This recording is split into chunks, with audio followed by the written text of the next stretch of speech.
হারামজাদা, সাত সকাল পার হয়ে গেল, তাও এখনো ওঠার নামগন্ধই নেই। যাই তো দেখি কি করছে ও। আজ ওর একদিন কি আমার একদিন।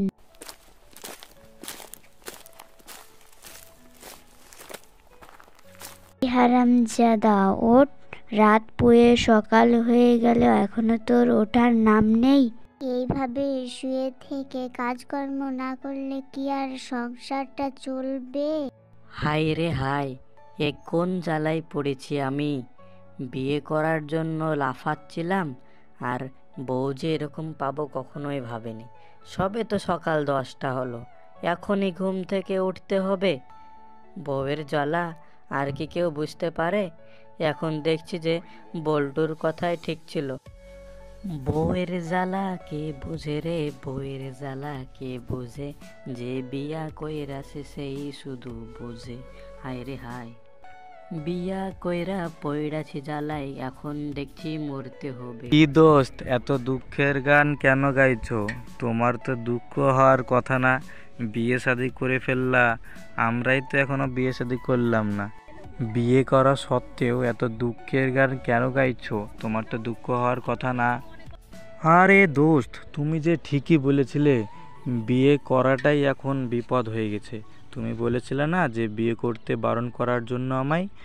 আমি তো তোমার কথা শুনিনি। এখন দেখছি যে বউয়ের জ্বালা তুমি তো বুঝবা না, বউয়ের জ্বালা শুধু আমরাই বুঝছি। বিয়ে যে করছে সেই শুধু বুঝছে।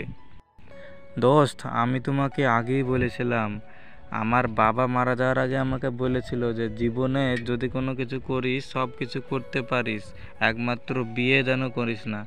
এই জন্য আমি বিয়ে করিনি, বুঝলা? নাহলে তো আমি একটা গার্লফ্রেন্ড পটিয়েছিলাম, তাকেই বিয়ে করে ফেলবো ভেবেছিলাম। আমি বারবার বলেছিলাম তোমায় বিয়ে যেন না। আচ্ছা দোস্ত, কি আর করার আছে বলো? সকালবেলায় 10টা না হতে হতেই বউ ডেকে ফেলছে কাজে যাওয়ার জন্য। তাই দেখি একটু কাজকর্ম পাই কি না, নচেত বউ আমাকে ঝাঁটাপেটা করবে গো, ঝাঁটাপেটা। আচ্ছা তুমি থাকো, আমি যাই, বুঝলে? না হলে বুঝতেই তো পারছো বউয়ের জ্বালা।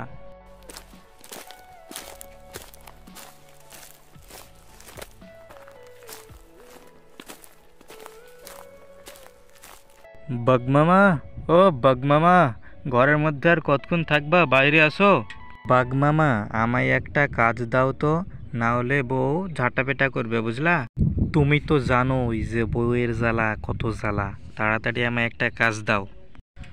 বললি কি তোকে আমি কাজ দেব? তোর মতো এত অলসকে কি আর কোনোদিন কাজ দেওয়া যায়? সকাল 12টা বাজে, এখন চাইতে আসছিস কাজ? হায় রে পাগল, রে পাগল।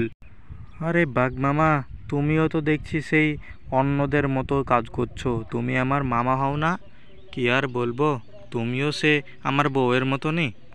তাড়াতাড়ি আমার সামনে থেকে ভাগ, তোকে আমি কাজ দেব না।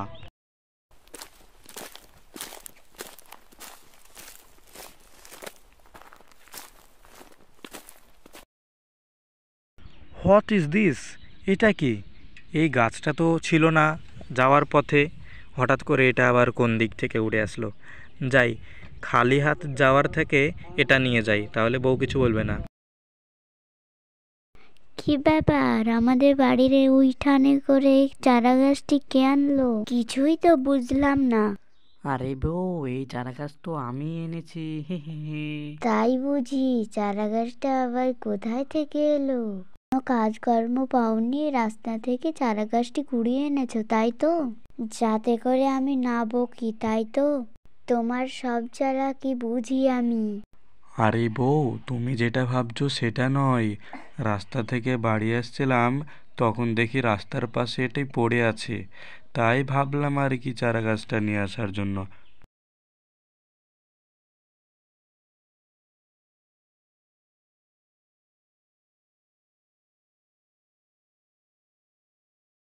ও মা, এ কি গো? এ তো দেখি টাকার গাছ। আজ থেকে আমাদের কপাল খুলে গেল। আরে বউ, কে এনেছে সেটা দেখতে হবে। আমি যে এনেছি গাছটা, আজ থেকে আমাদের আর কোনো কাজ করা লাগবে না, বুঝলে তো? ও মা, এটা কি কথা বলার গাছ? ওর তো চোখ মুখ কান নাক সবই আছে। হা হা হা হা, আমি হচ্ছে জাদুর টাকার গাছ। আজ থেকে তোমাদের আর কোনো অশান্তি থাকবে না, বুঝলে? বন্ধুরা, এদেরকে আমি উপকার করলাম, তোমরা চ্যানেলটিকে সাবস্ক্রাইব করো।